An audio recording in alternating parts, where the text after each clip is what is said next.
सुप्रभात विद्यार्थियों, मैं सुरेश गहलोत और आपका ऑनलाइन यूट्यूब क्लास में हार्दिक स्वागत और अभिनंदन करता हूं।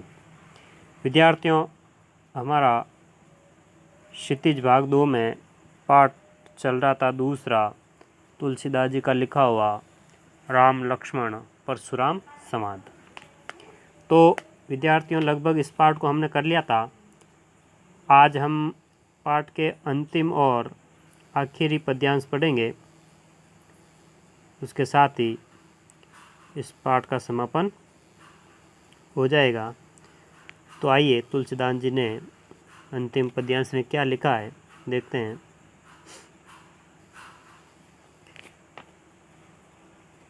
जब परशुराम जी ने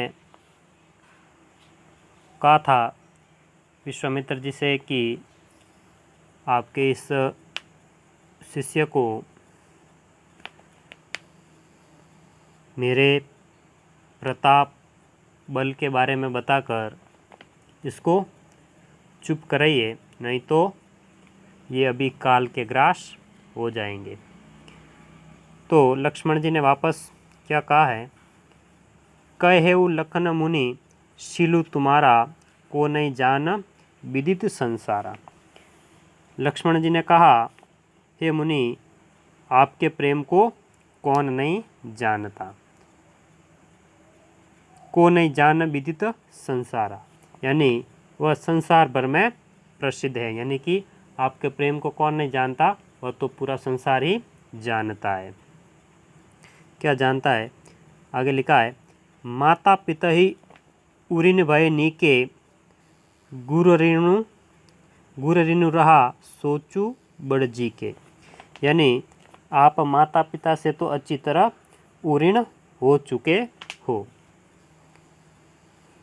कहा जाता है कि एक बार परशुराम जी को उनके पिता ने परशुराम जी की माता की हत्या करने के लिए कहा था।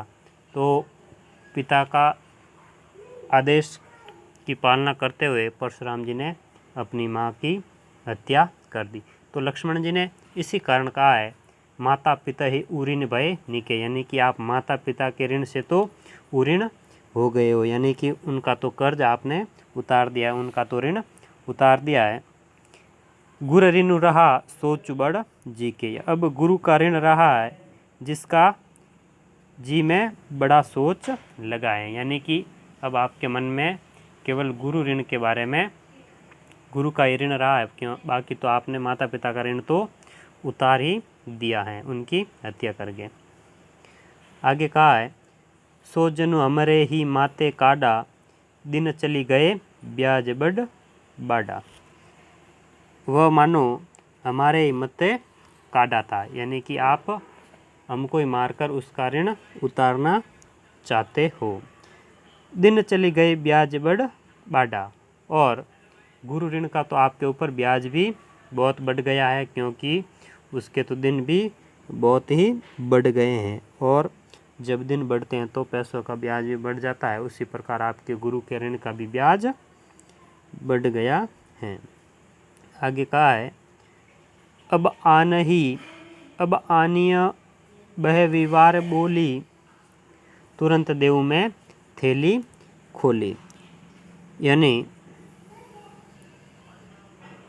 वह रिहा, यानी कि अब किसी व्यवहारी को बुलाइए। अब आनिय बह वह रिहा बोली, यानी अब किसी व्यवहारी को बुलाइए और अपना हिसाब करा लीजिए। तुरंत देव में थैली खोली, और मैं तुरंत थैली खोलकर दे दूं।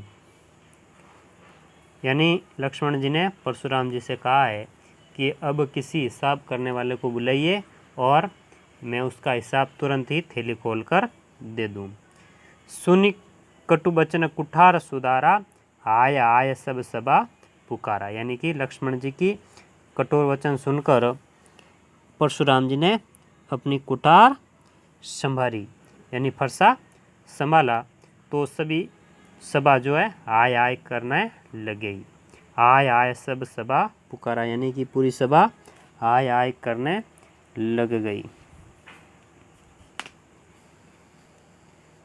भृगुबर परशु देखा बहु मोही, विप्र बिचारी बच्चों नृप दोही।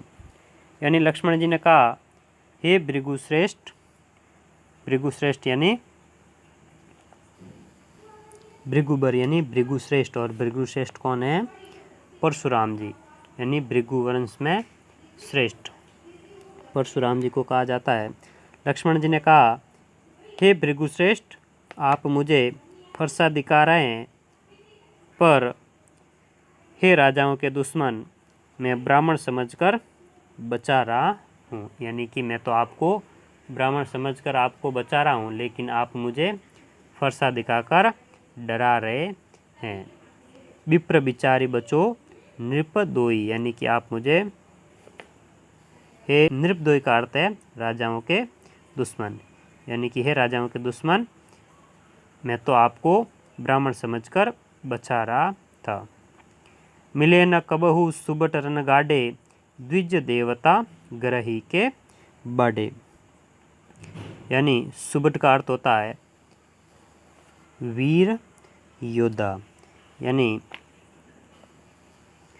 लक्ष्मण जी परशुराम जी से कह रहे हैं कि आपको कभी वीर योद्धा रणधीर नहीं मिले हैं।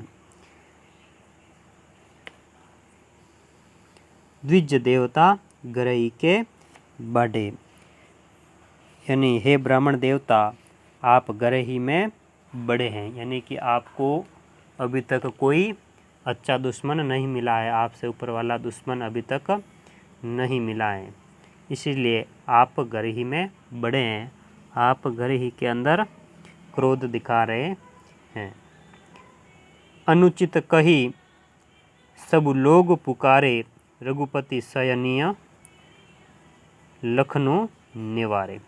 निवारे का अर्थ है मना करना, यानी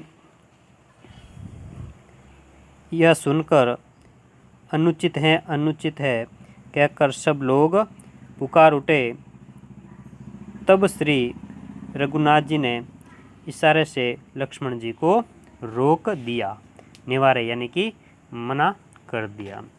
यानी जब लक्ष्मण जी के वचन सुनकर परशुराम जी को भयंकर क्रोध आ जाता है और